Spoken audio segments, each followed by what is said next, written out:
નમસ્કાર મિત્રો, તો આજના વિડીયોમાં આપણે વાત કરશું કે 12 જ્યોતિર્લિંગમાંથી એક જ્યોતિર્લિંગ ગણાતું એટલે કે મહાદેવની નગરી કાશી બનારસ. કાશી બનારસ 3 નામથી જણાય છે. વારાણસી, બનારસ અને કાશી વિશ્વનાથ આ 3 નામથી આ ઓળખાય છે મિત્રો. તો આજના વિડીયોમાં આપણે વાત કરશું કે તમારે અહીંયા જો આવવું હોય તો તમે ક્યાંથી આવી શકો છો અને કઈ રીતે અહીંયા તમારે પહોંચવું છે અને શું સુવિધા છે, તો એ તમામ વિશે આપણે આ વાત કરશું. તો વિડીયોમાં કન્ટિન્યુ બન્યા રહેજો અને વિડીયોને શેર કરતા રહેજો.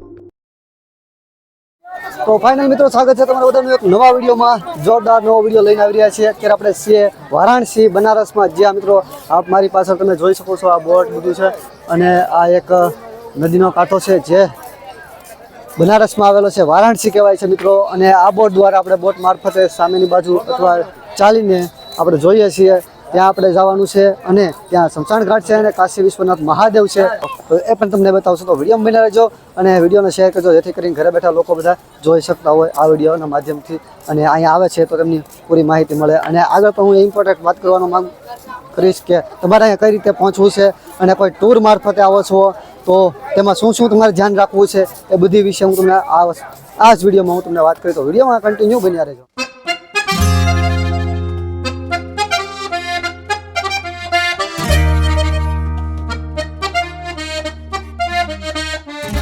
તમારે અહીંયા આવવું હોય તો તમે રેલ મારફતે પણ અહીંયા આવી શકો છો. એ આગળ વાત કરશું આપણે તમે. અને કોઈ ટૂર યાત્રા હોય તે મારફતે પણ અહીંયા આવી શકો છો, તે વિશે પણ આગળ આપણે વાત કરશું. અને તમે જોઈ શકો છો કે હા કે તમે જોઈ શકો છો આ બધી બોટું છે. બોટ દ્વારા પણ તમે ત્યાં જઈ શકો છો. રિક્ષાવાળા લાવે છે તે આગળ ઉતારે છે અને ચાલીને પણ તમે જઈ શકો છો. અને અથવા તો બોટ દ્વારા પણ તમે અહીંયા ત્યાં પહોંચી શકો છો. અને ઓલમોસ્ટ અત્યારના વાગ્યા છે 5 થી 5:30 અને તમે જોઈ શકો છો કે તમને એમ જ લાગી રહ્યું છે કે 7, 7:30 જેવું વાગી ગયું છે મિત્રો. તો ચાલો આપણે જઈએ અને આગળનો નજારો પણ દેખાડીએ અને વિડીયોમાં કન્ટિન્યુ બન્યા રહેજો, જેથી કરીને તમને પૂરી માહિતી મળતી રહે મિત્રો. એટલે વિડીયોમાં કન્ટિન્યુ બન્યા રહેજો અને અધૂરી માહિતી તમને પ્રાપ્ત ન થાય તે માટે તમે કન્ટિન્યુ વિડીયોમાં બન્યા રહેજો અને વિડીયોનો શેર કરજો, જેથી કરીને લોકો ઘરે બેઠા આ વિડીયોના માધ્યમથી દર્શન કરી શકે. અને મિત્રો તમને જણાવી દઈએ કે અહીંયા બધા નોખા ઘાટ છે. તમે જોઈ શકો છો ગાય ઘાટ છે, ઉપર આગળ અલગ અલગ આ બધા ઘાટ છે અને આપણે ચાલીને જઈ રહ્યા છીએ. અને તમારે બોટમાં બેસીને જવું હોય તો તમારે ચાર્જ બહુ જ આ લોકો કરતા હોય, 2-3 હજાર રૂપિયા આ લોકો ચાર્જ કરતા હોય છે. અને બાર્ગેનિંગ કરતા હોય તો મેળ આવી જાય તમારો. તો આપણે ચાલીને જઈ રહ્યા છીએ. તમે જોઈ શકો છો સામેની બાજુ પેલી બાજુ છે, બહુ દૂર નથી, લગભગ 1 કિલોમીટર જેવું ટોટલ થાય છે. એટલે તમે ચાલીને તમે જઈ શકો છો. અને ચાલીને આપણે જઈશું જુઓ વાનર સેના. અને તો ચાલો આપણે ત્યાં કાશી વિશ્વનાથના દર્શન કરશું. અને જે અહીંયા મેઇન વસ્તુ એ છે કે ઘાટ કે શમશાન ઘાટ છે તેના પણ આપણે દર્શન કરશું મિત્રો. તો વિડીયોમાં કન્ટિન્યુ બને. તો દોસ્તો, તમને તો ખ્યાલ જ હશે કે કાશી બનારસ 3 નામથી જણાય છે. એટલે કે કાશી વિશ્વનાથ મહાદેવ, બનારસ અને વારાણસી તરીકે પણ આ ઓળખવામાં આવે છે. કોઈ પણ રીતે તમે આને બોલાવી શકો છો.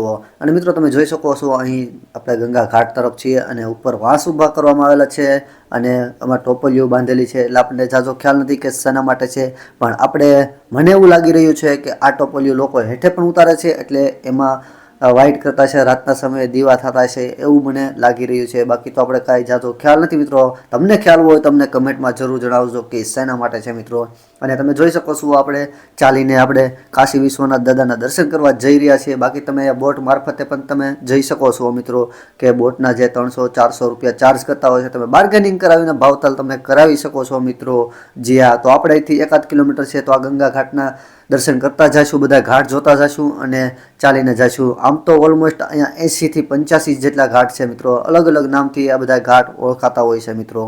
અને મિત્રો તમને જણાવી દઈએ કે અહીંયા વારાણસી જંકશન પણ છે. તમે અમદાવાદથી તમે ટ્રેન મારફતે પણ આવી શકશો અને ડાયરેક્ટ ઓખાથી પણ ટ્રેન છે, ત્યાંથી પણ તમે અહીંયા આવી શકો છો મિત્રો. તો વધારે માહિતી તમે પ્રાપ્ત કરી લેજો. તો ફ્રેન્ડ્સ તમે જોઈ શકો છો આપણે આજે શમશાન ઘાટ કહેવાય છે અને બધાએ મૃતદેહને અહીંયા લાવીને અંતિમ સંસ્કાર દેવામાં આવે છે. તમે જોઈ શકો છો આ એ ઘાટ છે અને રાતનો સમય થઈ ગયો એટલે થોડુંક વિઝિબિલિટી થોડુંક ઓછું આવી રહ્યું છે મિત્રો. અને તમે સરસ મજાનો નજારો તમે જોઈ શકો છો.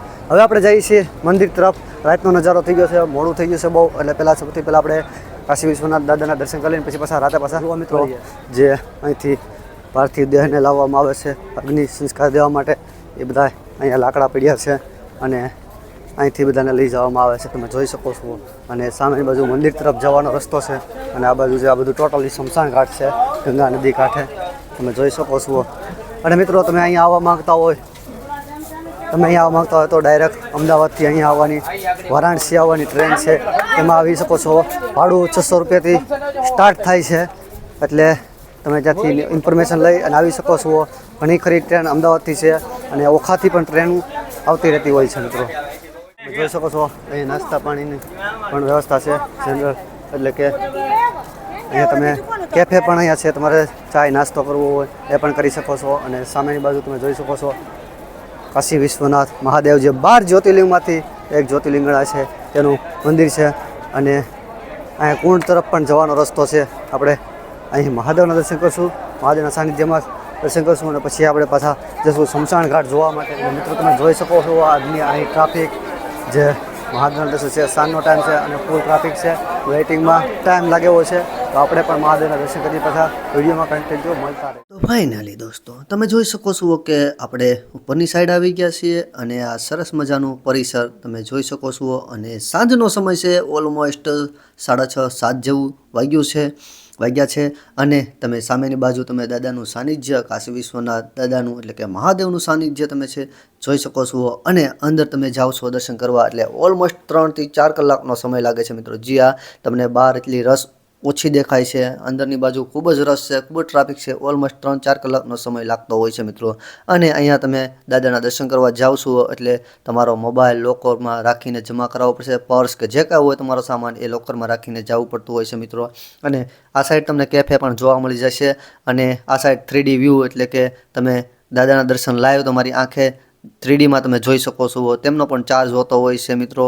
અને તમે જોઈ શકો છો સુંદર મજાનું લાઇટિંગથી ડેકોરેશન કરેલું છે અને સામેની બાજુ મહાદેવ બિરાજમાન છે, તમે જોઈ શકો છો. તો ચાલો આપણે બધું સામાન લોકરમાં રાખી દઈએ છીએ અને પછી આપણે દાદાના દર્શન કરીએ અને ફરી પાછા મળીએ. ફાઇનલી મિત્રો આપણે દાદાના દર્શન કરી લીધા છે અને ઓલમોસ્ટ 3 થી 3.5 કલાકનો સમય લાગી ગયો છે મિત્રો. અને ઓલમોસ્ટ અત્યારે 9 આસપાસ જેવું થયું છે. અને મારી પાછળ તમે જોઈ શકો છો સ્મશાન ઘાટ છે, જે અહીંયા સીતા ઓલાતી નથી, જ્યાં મિત્રો 24 કલાક શરૂ જ રહેતી હોય છે. ને રાતનો નજારો છે, તમે જોઈ શકો છો કે સામેની બાજુ સ્મશાન ઘાટ અને આ બાજુ તમે બોટ પણ જોઈ શકો છો. તો હવે આપણે રિટર્ન થવાનો છે આ બોટ મારફતે, જે મિત્રો કારણ કે મોડું થઈ ગયું છે બહુ અને ઓલમોસ્ટ 9:30-10 જેવું થવા આવ્યું છે. તો જણાવી દે કે કોઈ ટૂર ટ્રાવેલ તરફથી આવો છો, કોઈ ટ્રાવેલિંગ તરફથી આવો છો, ટૂર તરફથી આવો છો, તો તમે ટૂરમાં ટિકિટ લખાવો છો એ પહેલાં તમે જાણી લેજો આયોજકો કોણ છે. જ્યાં મિત્રો આયોજકો સારા હોય અને જૂના જાણીતા ટૂરવાળા હોય એમની પાસે ટિકિટ લખાવજો.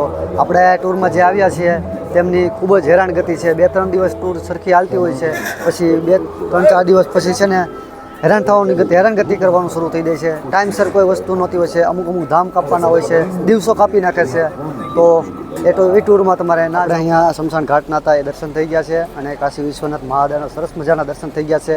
તમે અહીંયા વારાણસી તમારે કોઈ ગુજરાતીઓને પહોંચવું હોય, આપણે ગુજરાતીઓને વારાણસી બનારસ પહોંચવું હોય તો રેલવે મારફતે આવી શકે છે, જે અમદાવાદથી અહીંયા ડાયરેક્ટ વારાણસી ટ્રેન આવે છે અને 600 રૂપિયાથી ટિકિટ સ્ટાર્ટ થાય છે. ઘણી ખરી ટ્રેન આવે છે, તમે સર્ચ મારી લેજો અને અહીંયા તમે આવી શકો છો. અને કોઈ ટૂર થકી તમે આવો છો, ટ્રાવેલ થકી આવો છો તો ખાસ કરીને મારો અનુભવ છે એ તમને તમારી સાથે શેર કરવા માગું છું. કારણ કે તમે ટ્રાવેલ્સમાં આવો છો એટલે પહેલાં શોખવડ કરજો કે બસમાં કેવા આયોજક છે. આયોજક મેઇન મહત્ત્વનું છે. આયોજક સારું છે તો તમારી ટૂર યાત્રા સફળ રહેશે. કારણ કે આયોજકો છે ને ઘણા એવા થાય છે કે 2 થી 3 દિવસ સરખું હાલે છે, પછી 5મા 6ઠ્ઠા દિવસે તમને હેરાન કરવાની ગતિ શરૂ કરી દે. કોઈ ટાઈમિંગ ન રહે, જમવાનું ટાઈમિંગ ન રહે અને ટાઈમ લેટ પહોંચાડે. જેમ કે અત્યારે અમે અહીંયા રાતના સમયે અહીંયા પહોંચ્યા છીએ અને અમે મહુવાની ટૂર યાત્રા, જે બાપા સીતારામ યાત્રા ટૂર છે, મુનાભાઈ બારોટ છે, એની ટૂરમાં આવ્યા છો. એકવાર તો આપણે અનુભવ થઈ ગયો છે આ ગાડીનો, છતાં પણ આપણે ભાઈબંધ છે એ થકી આપણે બીજી વાર આવ્યા છીએ અને ખૂબ જ હેરાન પરેશાન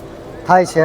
એટલે એ ટૂરમાં ના આવો તો વધારે બહેતર રહેશે. બાકી તો મોંથી ઘણી ટૂરો જાય છે અને તમારે આવવું હોય તો તમે આવી શકો છો અને જઈ શકો છો મિત્રો.